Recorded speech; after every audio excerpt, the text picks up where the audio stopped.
திருமணம் ஆன பிறகு பிரச்சனை இல்லை, யாரும் ஏமாத்திட்டான், பார்ட்னர்னு நினைச்சிங்க முதுகுல குத்திட்டான், கிடைக்கும்னு ஒரு வேலை நினைச்சிங்க கிடைக்கல, லாபம் வரும்னு நினைச்சிங்க படு நஷ்டமாயிருச்சு, வர வேண்டிய இடத்துல இருந்து காசு வரல, அவமானம், எவ்வளவு பிரச்சனைகள் லைஃப்ல இருக்குல்ல. இது அதெல்லாம் எதுவுமே எனக்கு தெரியாதுன்னு ஒருத்தர் கூட இந்த கூட்டத்தில் இருக்க முடியாது. எல்லாருக்கும் அவங்கவுங்க வயசுக்கு ஏற்ற மாதிரி ஏதோ இப்போ உறவுக்காரர்களால் எத்தனை பிரச்சனைங்க, ஒன்னா ரெண்டா சொல்ல முடியுமா? வாய் விட்டு கூட சொல்ல முடியாது. எத்தனை சிக்கல்கள் வாழ்க்கையினுடைய எந்த கட்டத்திலே இருந்தாலும் நம்ம ரொம்ப தனிமையாயிடும்.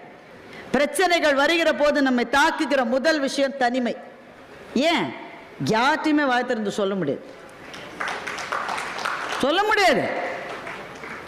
சொன்னீங்கன்னு வைங்க, அப்படியா ஐயோ அப்படின்ட்டு நீங்கள் போன எனக்கு அப்போவே தெரியும் எனக்கு இந்த கதி தான் கிடைக்கும், என்ன ஆடினோம் அப்படிதான் சொல்லுவாங்க. சொந்த அண்ணன் தம்பிகிட்டே சொல்ல முடியாதுங்க. நம்ம ஓப்பனாக பேசலாம், என்ன இப்போ சொந்த அண்ணன் தம்பிகிட்டே சொல்ல முடியாது. அண்ணன்ட்ட கூட சொல்லிடலாம், ஆனால் அண்ணன் ஒய்ஃப் என்ன நினைப்பாங்களோ, அண்ணி என்ன நினைப்பாங்களோ சொல்லலாமா வேணாமா?